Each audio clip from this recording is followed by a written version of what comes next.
Cool. I'm not sure how. Pushing it back one way and lifting it up, I reckon. Probably pushing it back that way.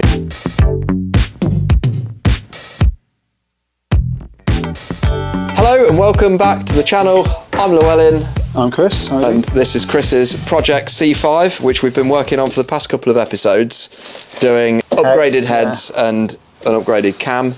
And yeah, the past two episodes have really been stripping things back, but we've now got to the point where we think that we're ready to fit the cam. So I'll just grab the camera and show you where we're at. We're certainly at the point where we can access it, maybe, I don't know. Car is now off the ground. Where did we get to at the end of the last little session? What did we do? Heads were just on, I think, that was it. This isn't on yet, your intake's not on, it's just somewhere to store it for the time being. Where did we get up to? Heads. Heads on, that was it. The heads are on. And I put the second one on my own. We'll see. It's a surprise to us as well, we don't know, we can't remember, it's been 2 or 3 weeks. It's been a few weeks, we can't quite remember, but we think the video will tell you. The video will explain all. But I think either one or both of the heads were on. This one was on, I think that one wasn't. Either way, they're all torqued up. So the head work is done for now. Yep. The intake, yeah, that's just sitting there. It's just sitting there. I've been testing out my steam vent line arrangements. Obviously with an LS6 intake, you can't have the ones that go underneath. They've got to go on top somewhere. So this is my solution, AN4 fittings, basically, and an LS6 intake at the front. I want the rear to still be connected. I know the Z06 doesn't bother, but I hear a lot of stories about cylinder 7 going wrong, so I want them all connected. It's just may as well, hadn't you? It's not that hard. So that's what I'm going for. What's this malarkey that you told me on the phone about wrapping the starter motor? Oh, you can't see it. I've got a picture of it there. Okay. You can edit the picture in. I'll edit the picture in. Right-hand cylinder bank manifold is back on. It is. Just here. Is that all torqued down? That's all torqued down. That's on now. It's on. Plan for today. Really want to get the steering rack out if we can. The steering rack has to come out. Now, there's 2 ways. Most people slide it out of... They basically unbolt it and slide it out of the wheel well, which we might have to do. But apparently, when it's this exposed, you can lift it out through the top. The preferable way for us is to lift it out through the top. Definitely, because this is in the way for starters. Yeah, because it's easier. Which is then in the way of that and on all that over there. So we need to crack on, don't we? And we need to get this... Tie rods off. See, the bolts are nice and easy to get to for it. They're literally right on the top. Yeah. Probably see it. There'll be one around here-ish at the back somewhere. I also need to tie the steering wheel down with something, stop it spinning and breaking the clock spring. That's true. So the work that we need to do to get this rack out, we've got to take the tie rods off here. Obviously we've got to undo where the rack's connected to the car, disconnect the steering shaft from the rack, track rod end off on the passenger side, and then hopefully, all things being equal, a few times and it should lift out. Come out. And the reason that we're taking the rack out is to give us access to take the harmonic balancer off, so that we can get the timing cover off. Get the timing cover off, which is this. And then you get access to all the oil pump and timing chains and cam and everything. I guess without further ado, let's do it. Oh, getting whatever that was all over everywhere. Perfect. While you're doing that, do you want me to go under here and split this track rod end? Yeah, sounds like a good idea. Some say you have to take the anti-roll bar off. Let's set those again.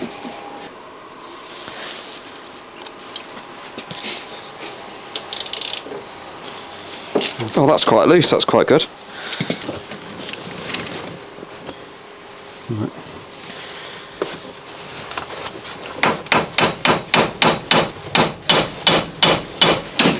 Yeah, straight out. Beautiful. I've never seen that happen ever. Right, so that's out, and I didn't need to use the ball joint splitter, which is quite nice. So I'll probably go and get the other one out now, around the other side. Done. Well, that was easier than a 2-piece puzzle. Okay, so both of the track rod ends are disconnected. Came off nice and easy. Came off nice and easy. easy to access. But yeah, we're just separating where the steering shaft comes down and meets with the rack. Disconnecting that. The other thing that we've done, which is a very, very, very important step. Leather up the dashboard? No. He's basically strapped down the steering wheel to stop it moving, because you can have issues with the clock spring. It moves a little bit, but it just basically won't go. It's not going to spin round. Full circle, which is what you don't want. Once that steering shaft's disconnected, you could spin it all day long. You could spin it all day long. Until the clock spring breaks. The other thing that Chris has done is he's done a little mod. Look, leathered the centre console. Do you know why I did that? I know why you did it, because it was cracked. Because it was cracked. Yeah. And it looks cool, that does. I like it. Why's that not coming out very easily? Can I have a feel of it? Yep.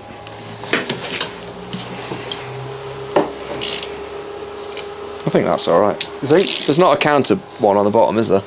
I don't think so. Not that I'm aware. Okay. Yeah, it's coming out nicely now. It's nice quality bolt as always. Well done, GM. That should just pop off. What's next? And we need to disconnect the power steering lines, which are down here, and the bolts on the rack. To get the power steering lines off the rack, you need these, because otherwise it's impossible, apparently. Guys, I'm sorry to say that the video footage is a little bit shit, for want of a better word. But the trouble is, every single bolt that we're having to undo is impossible to even look at, let alone get the camera near. So persevere with us. Yeah. And when the rack's out, which hopefully it will be shortly, with the magic of editing, we'll extract it, and that'll actually look quite interesting. It looked like we've only spent 10 minutes on it, but actually it's been 5 hours or 2 weeks or whatever. Oh god, that's tight. Seriously tight that is, Chris. I'm scared of it. Don't want to round it for you, because that would be bad. That would be a nightmare. Alright, we're going switching to the phone. I've run out of space on the memory card on there. Anyway, so rack is ready to go. The thing is, obviously I just need to... You want me to lift this up? I can lift this up out of the way. But I can't twist this. So I don't know how I'm going to get around that. Just pull it back your way slightly. Keep going. Yeah, we're very, very close to clearing that pipe. Keep it there. I don't know how much of that caught on camera, but that just needs to come back a little bit more. Is that a... Oh, there's a connector on there as well. Power steering connector. That was what was stopping it. Got it? Right, you get 2 hands on it, Chris. Right, I'm not got that end. There we go. What did you say? I'm a bell end. No, that's off. The rack's out. Don't forget that. For those of you that are still here, look at these bad boys. Oh yeah. Don't forget those. They are mega. I know we always say it, but there will be a ZR1 update soon. Just waiting for the nicer weather, really. Yeah, we are just waiting for the nicer weather. Oh, they look so good, don't they? Diamond cut. Absolutely awesome. All of the top stuff is all done. Chris has refitted the intake plenum, put the heads on, obviously torqued everything down, put the manifolds on. You can see there's some nice new manifold bolts there. The only thing that aren't in are the push rods. And the reason for that is we've got to fit the cam and then drop the push rods in afterwards. And to fit the cam, which we're hoping to do in this episode, we've got to take the harmonic balancer off. Good news is, I got the bolt out. It wasn't that bad actually, it was pretty easy.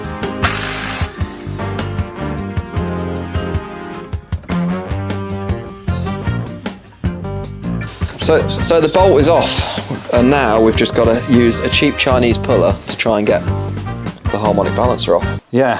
Should we do that now? Oh, let's do that. We've got 3 here. Probably none of them will work. They are very... flimsy. Yeah.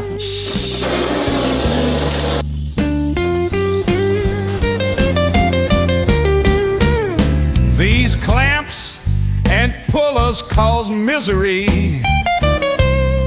Never buy cheap Chinese too.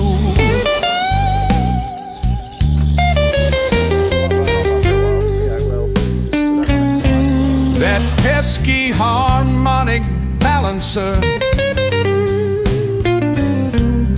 No amount of fire and auto funk sweat was gonna make that bad boy move.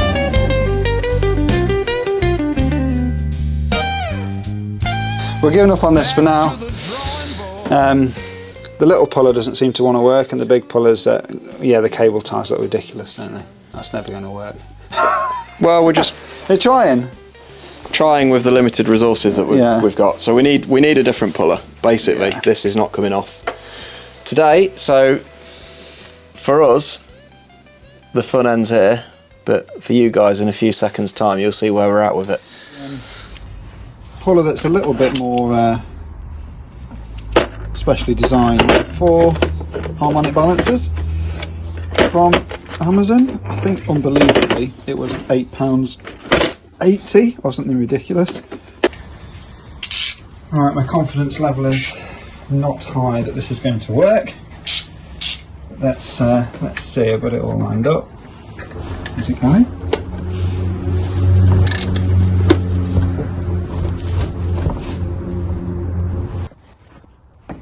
What's that? How's it going to come off? I'll be dipped. Right, so that should, with a bit of prying, pull away, and we should be able to see some actual stuff going on now. There we go. There we go. We're in there. We're in there. Flipping heck. Has it been a journey so far? It seems like I'm not doing this before time, because this chain is a little bit loosey-goosey. I've lined up the timing mark again, just with putting the old bolt in there and turning it till it's in the correct position. Anyway, so a few jobs: oil pump, new gear set, new cam, and then back in the opposite order. We're nearly there. We're going back together. Alright, so you've seen where we are. Chris has been beavering away while I've been skiving, and we're now ready to extract the cam. So I've taken timing cover off, harmonic balancer. Yep. Well, not in that order. Harmonic balancer, timing cover, oil pump. Must be careful with that bolt. Timing gear. The retainer plate. I've also slotted in a couple of these dowels, which just help stop any lifters dropping, but mine are brand new buckets, so they shouldn't drop, and they're definitely in there, so I've put them in there. But that would be a pain in the backside if the lifters dropped, because that would be sump off and heads off and all that. Not what I want to do. Yeah, so they're quite nifty, those little bars, aren't they? Yeah, they're just a piece of aluminium and a piece of copper, but don't use steel, obviously. Cool. Should we extract the cam? Take it out then. Pull it out. One thing that can make it a bit easier when it's not very far out the block is to use a bar, so you can get a bit more leverage, a bit more torque on it when lifting. This one's the first one's the hardest, and then you're okay. Have you got enough clearance with the radiator? Not with this, but now I've got that out. Yeah. Also, you need to remove these bolts once you've got it out the first little bit for clearance.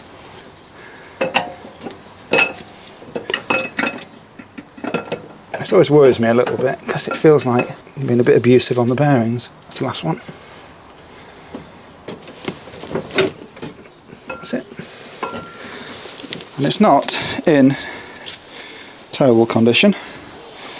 It's all there. And do we think that's a standard cam? I believe so. I can't see why not.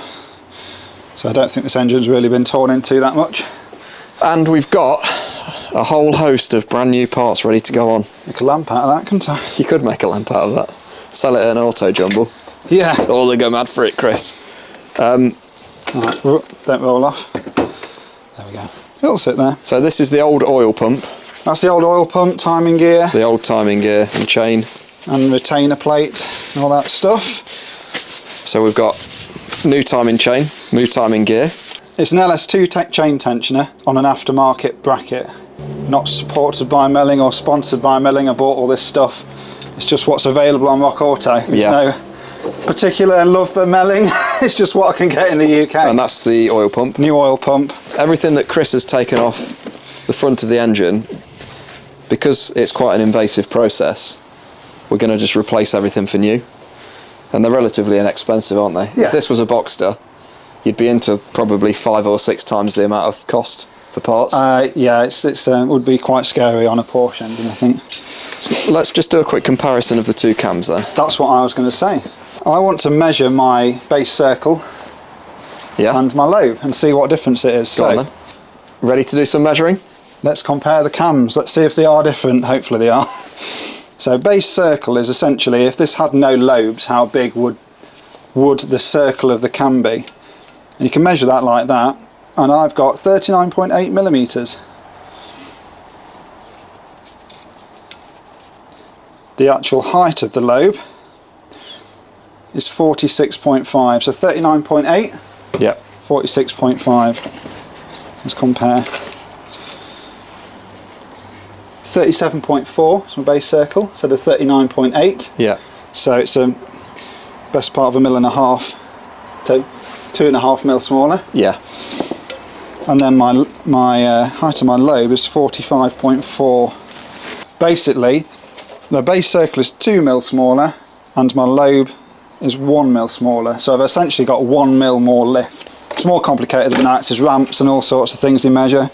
But in a nutshell, this will push the valves up 1 mil higher than this one. Interesting. Basically. Shall we throw it in? Let's throw it in. Go on then. So I think I'll just make sure it's clean. And that's probably a wise idea. And then put some oil on it. Don't put any oil in my coffee. Yeah. Let's make sure it's clean, so it's not the cleanest at the minute. Okay. Shall I use normal oil or assembly lube? I'd use assembly lube. I don't think it really matters, does it, as long as it's lubricated. I have got assembly lube just in there. So what I think I'm going to do is just lube up the first half of it. Stick it in and then lube as you lube go. The second half of it.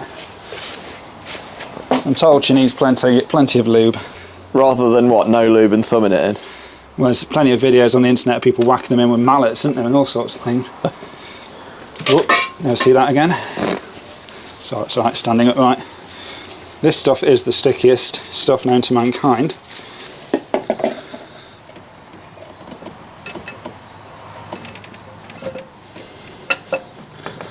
Okay.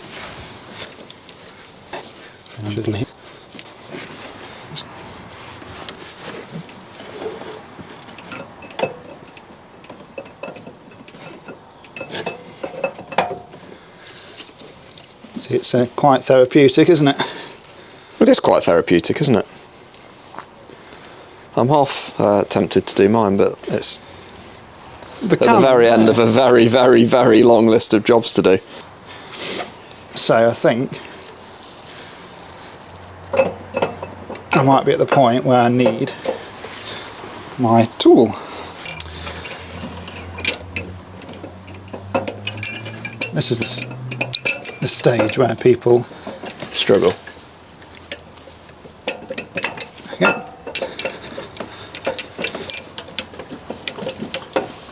It's where you have to get a big mallet and just whack it home.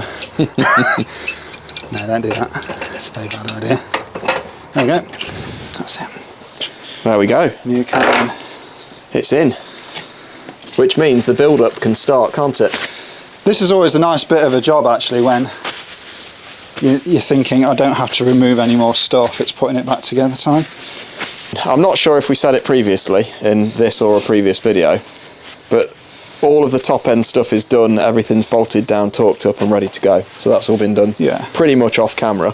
Right, the retainer plate is next. You have to get a new one of those because they've got an oil seal on them. And if that goes, you lose oil pressure to the top end of the engine. So. And what's the cost of that part? This was on the old Amazon, so it's not the best one in the world, but I think it was like a tenner or something. Yeah. Yeah, there you go. That can just come out as well. I'm just going to put this other cam in the box before it rolls away. Why don't you put those dowels in the cam box? Because they're useful, aren't they? They are useful. Well, they're a tool, aren't they? They're a made tool. I made them myself. Yeah. High quality Derbyshire engineering. That's not good. That's going to drop as soon as I pick that box up, so that's perfect. Bye-bye, Cam. See you later. Alright, so we're going to do a montage of building the front up. So we've got the cam holder, whatever it's called. What did you call it? Cam retainer plate, I think they call it. Cam retainer plate, oil pump, timing gear, timing chain guide, and cover plate. And that's it, isn't it? That's it. That's the front of the engine. And then the pain in the arse is the steering rack. Yeah. And building everything else up. The harmonic balancer might be slightly a pain as well. Could be. Let's get these thrown in.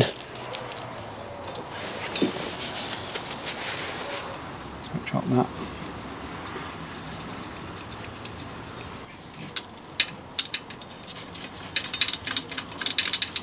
Just going to lightly thumb them in.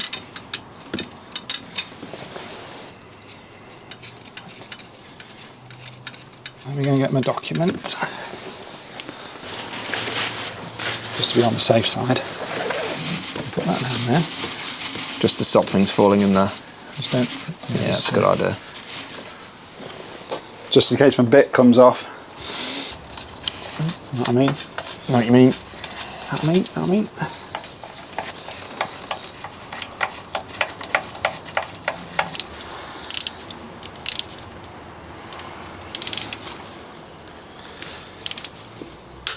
There we go. There we go.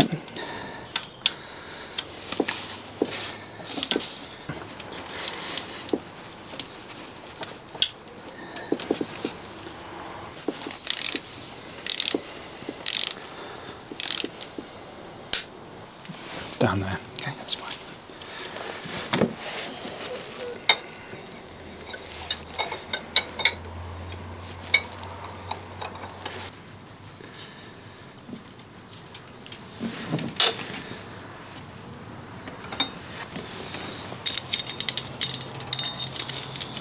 One in time.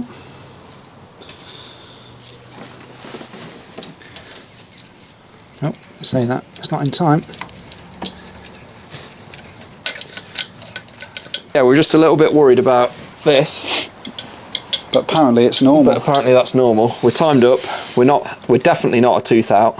Yeah, it's in time. It's all in time, so we can lock those bolts off I think so. with a bit of Loctite and a torque my wrench. cam sprocket is 26 foot-pounds.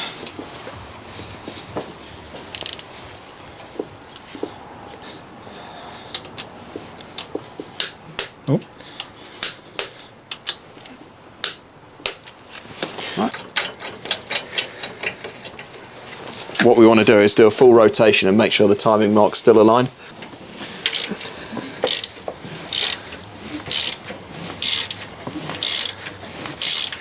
It seems alright so far, doesn't it?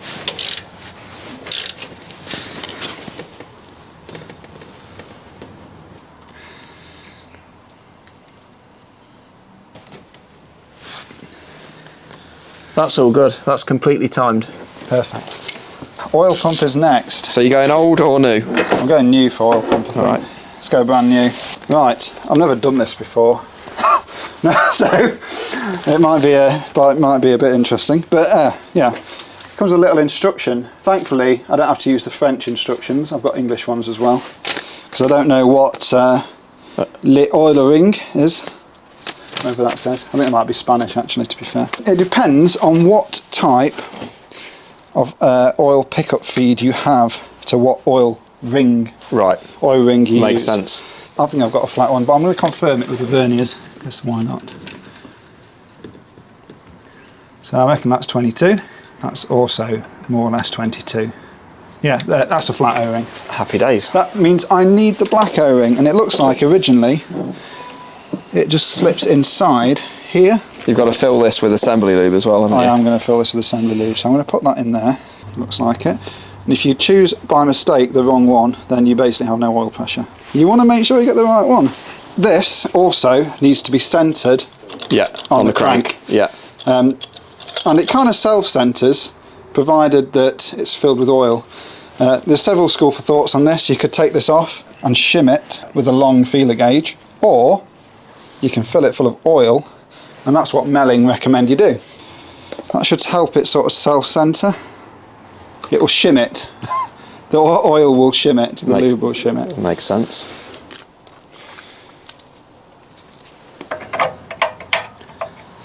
Okay. So another 18 foot-pounds. They must like that number, I don't know why. So the oil pump is on and the bolts are Loctited and snugged down. Just got to bang the old torque wrench on it and away we go. They've Loctited them as well, so again, just this stuff here falling off would be bad. That would not be good. And they're not torqued up all that much, so I think Loctiting them is definitely the way to go. Well, it just sort of holds them in there, doesn't it? Stops them vibrating out. The timing cover is here. It's in there, isn't it? Have I left it down here somewhere? Yeah, you've left it there, look. Perfect. And you're going to put a new gasket on it. I'm going to put a new gasket on it, absolutely. Gone for the ultra power.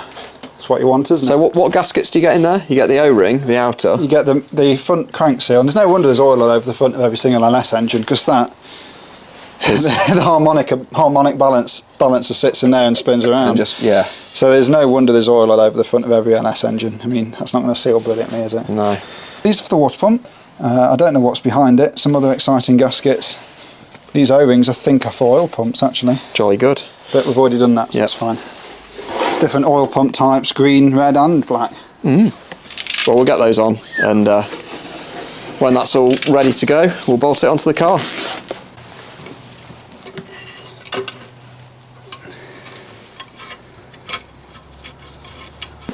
So the challenge is we've got to get the harmonic balancer through this new oil seal.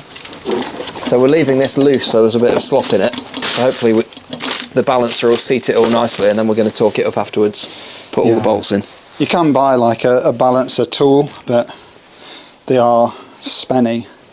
Timing cover is back on, loosely. New harmonic balancer going on, well, new old stock. So that's all you get really, before it gets stiff. That's okay. This is the fitting This tool. is apparently the tool. Yeah, I don't know. Go on, how does this work?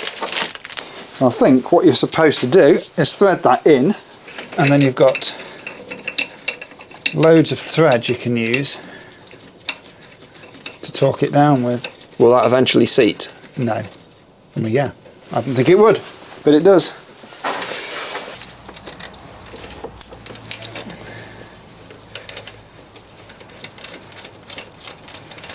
And then this is what pushes it down. Right, so we both had a nice cup of tea and a few biscuits, and we're ready to wind this damper on now. So I think it's just a case of slowly doing that bolt up, isn't it? Yeah, gently but firmly. Well, we need to make sure that it's seating on that O-ring behind it as well. Yeah, which it will do, because I think as should soon as that naturally goes in, it's got no choice but to go in there really. Yeah, it should just naturally find its home, shouldn't it? 240 foot-pounds. Basically, this is the thing that seats it on there. Yeah. And then you take that off, and then your new bolt's 37 foot-pounds. On top of the 240. No, just the new bolt's 37 plus 140 degrees. Oh right, okay. So you use this to absolutely nail the tension up on it. Essentially, yeah. Got you. And then the new bolt is that. How much room have you got on the end of the? I could do with a deep 24, which I don't think I've got. No, it's 24. That's annoying. How are we going to do that? The only other thing that you could do is use the old bolt. No, don't use the old bolt, because using the old bolt you might strip the crank thread. Yeah. So the options that you've got, I think, you know what I think you need to do? Yeah. Chop this down. Yeah. That much off? About an inch off. About an inch off? Cut about an inch off, yeah. It will there you go. Yeah. Off. Got to clean that thread up now. That's not a bad cut, you know that? It's really loud. Just want to make sure that that thread is half decent. Yeah, I was going to say if you stick the bolt over it. That's all right, isn't it? It's lovely. It's not ruined it. Excellent. All right, let's get it in then. Let's try a Mark II take. That should just wind it on nicely, shouldn't it? And that's, yeah, it's doing quite a nice job of that, to be fair. Oh, now I'll turn the engine over. So what I need to do? 6th gear and handbrake. 6th gear and handbrake.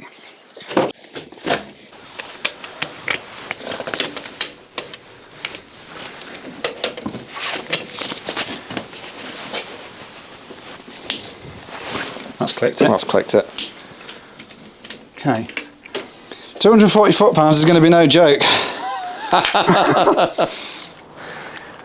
I'm very sorry to interrupt this video, but don't worry, this is not a commercial break. We lost all of the audio for the next few minutes worth of footage. It's really annoying because this was the crucial part when we were assembling the car for the start, basically. So we assembled the car. What you're about to see is a bit of a montage with a voiceover. Reassembled the car, started it. I'm going to leave the cliffhanger. Chris is going to end the video on attempting to start the car after we've installed the cam, but I thought I'd show you my drive first of all. Kev, the C5, has had a bit of an upgrade. Brown carpets, but you'll notice McLaren seats. I'm working on getting the McLaren seats installed properly. The electrics do work, so I've sorted that. I've also, you probably won't be able to see on the camera, but I've been refinishing some of the panels with Alcantara, including up there. So there's going to be a video coming on this car soon. There's going to be a video coming on this car soon, which is a late model Lotus Esprit GT3 turbo 4-cylinder, so V8 4 flat 6. Bit of an interesting mix. We'll come to the Porsche in a minute, and there's going to be a video on the Porsche next Monday, so stay tuned for that. But a quick look inside this Esprit. What a wonderful beast this thing is. I've just driven it 100 miles and it was absolutely awesome. I am going to have loads of fun with this car. Yeah, so next up is the Cayman S, which you might have seen a short on, but we're in the process of getting the car rebuilt. So the bumper's off at the minute. We've changed the wheels. If you've seen the short, you'll see the wheels that were on it, but don't want to give too much away about this car. Things are happening. We've had a hiatus over Christmas, so apologies for the lack of vids, but I can guarantee that right now on YouTube we've got videos uploaded ready to drop every Monday at 7:30 p.m. UK time. Anyway, let's roll on with this C5 build. Stay till the end because Chris is going to try and start the car. All right. I still can't believe we lost all the audio for this entire session. So you'll have to make do with this, and I'll explain what's going on. Anyway, as you can see, it's another day in paradise. We're back with Chris's C5. The harmonic balancer is now on and torqued up to the correct settings, which brings us to the point where we can really push on with the reassembly. We're so close to getting this C5 started and running now. This whole thing's taken ages and we're really desperate to get it finished and get it on the dyno. The first job here is to refit the air conditioning belt and replace the tensioner and idler pulleys.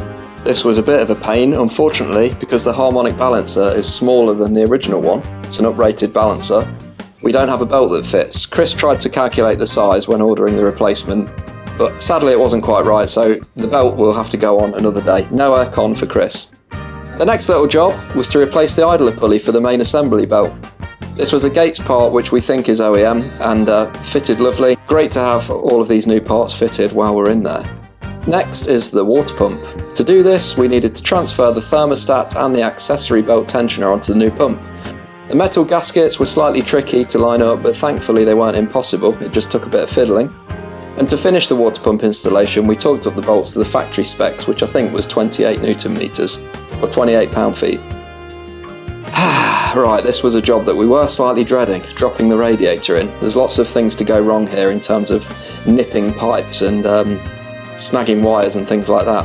We had to be super careful here not to damage any wiring, and also to make sure the wiring was correctly routed. It was a tight squeeze, but it dropped in nicely. Then, back to more fun with the belts. Or not, as the case may be. We found out again that the main accessory belt was the wrong size, so sadly we couldn't fit that either. It shouldn't stop us being able to attempt starting the car though, so stick around for that. Just a few more things to refit, and next up is the radiator upper support bracket, the large plastic long thing. 4 little bolts, and yeah, get that snugged down and the radiators on nice and solidly. Next is the throttle body, all of the electrical plugs, quick check over to make sure that all the wiring's routed properly and all the plugs are seated home. Then on goes the panel filter. Don't worry, Chris is going to replace this. I know it's in a bit of a state. Don't ask me why he's not ordered one, but we'll get that sorted. And we are getting closer to the finish line. On goes the intake snorkel. A few more sensor plugs, mass airflow, intake temperature, and a couple more. Now I'm reconnecting the battery and we are fitting the hood. This did take a bit of fettling and the panel alignment took a bit of tweaking, but we got there in the end. Anyway, before we reveal whether the car starts or whether we end in disaster, let's have a well-deserved beer. Cheers. And in case you're wondering, this one's an old session hen, so I think it's a Suffolk beer. Anyway, those beers went down very well. So over to you, Chris. Let's see if she starts. Right, really annoying that we lost the audio. I'm not sure what happened there. But either way, let's give it a go.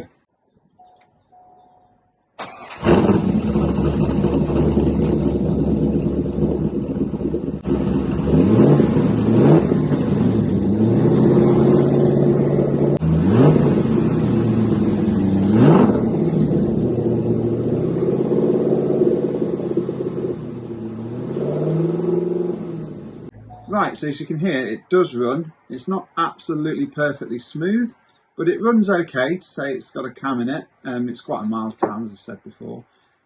But even so, it does need tuning. So next thing I'm going to do is go to Rickwood Motorsport, where they'll hopefully tune this car.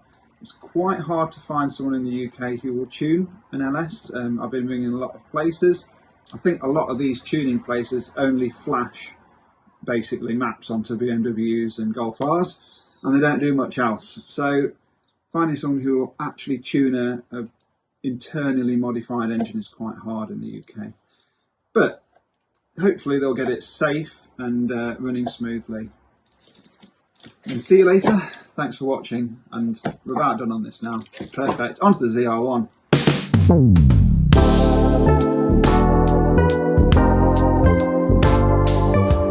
Now in terms of push rods, I've obviously got my original 7.4 inch push rods, and I've also got some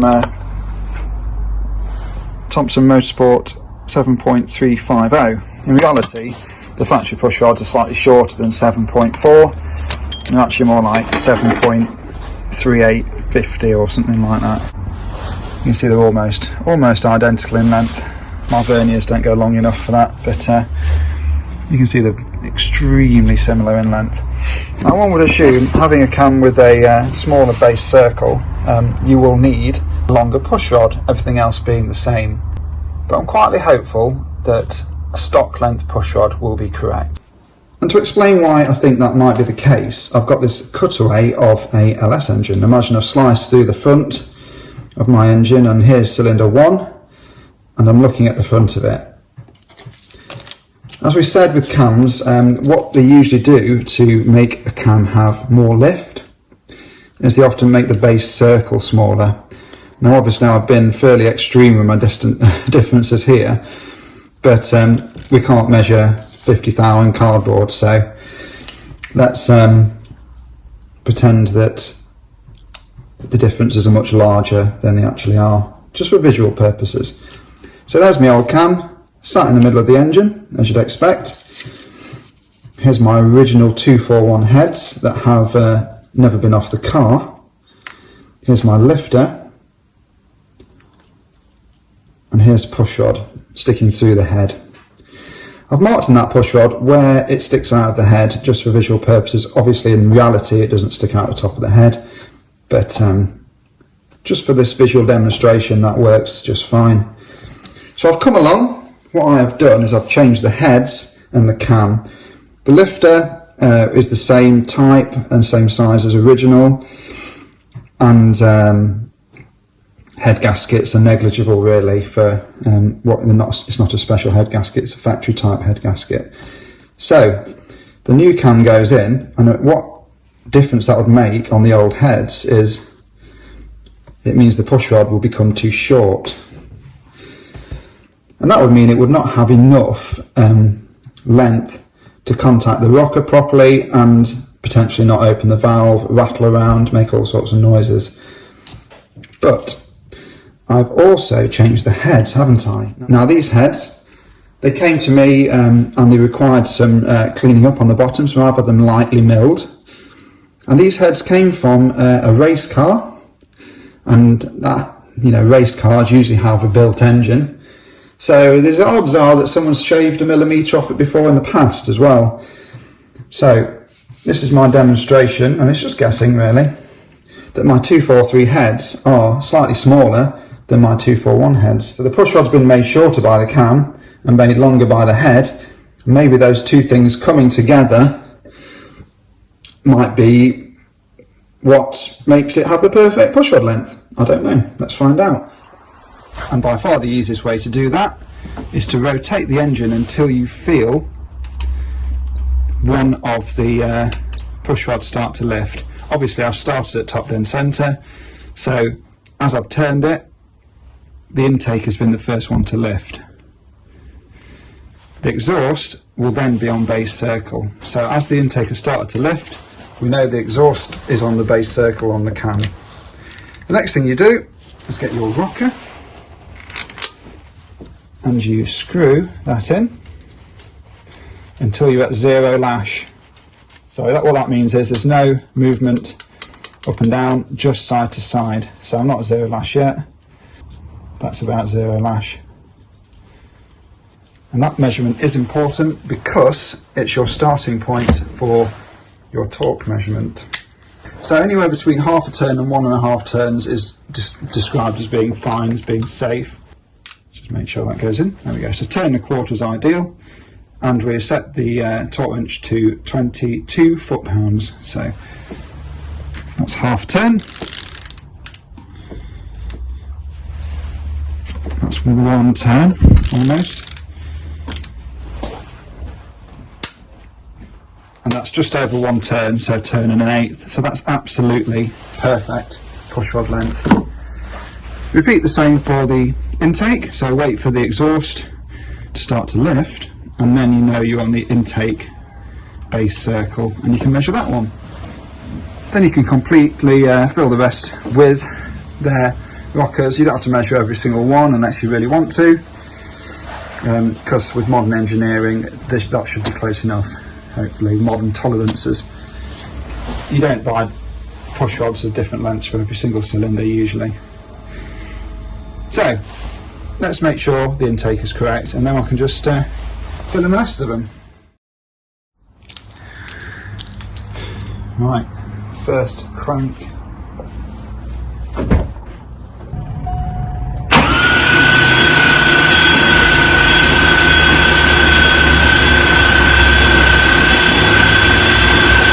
Right, so phone died, but reattached the alternator and put all the spark plugs in, which you can't really see, but they are down there. There you go. Hopefully, really, all the car needs to bark off briefly is the air filtration system and the coil packs, and maybe I'll see if it would start up. That'll be fun. Right, I've loosely fitted the coil packs, put the spark plugs in, put the throttle body on and the snazzer thing, and I can't see any reason why I can't see if this will just bark off for a second. I'm going to run it further. It's got no water pump obviously. Got the fuel pump fuse back in, put the battery back on, and let's see.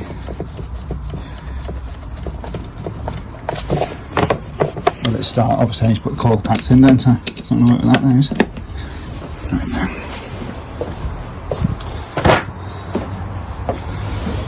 Let's put that in. That's in there as well.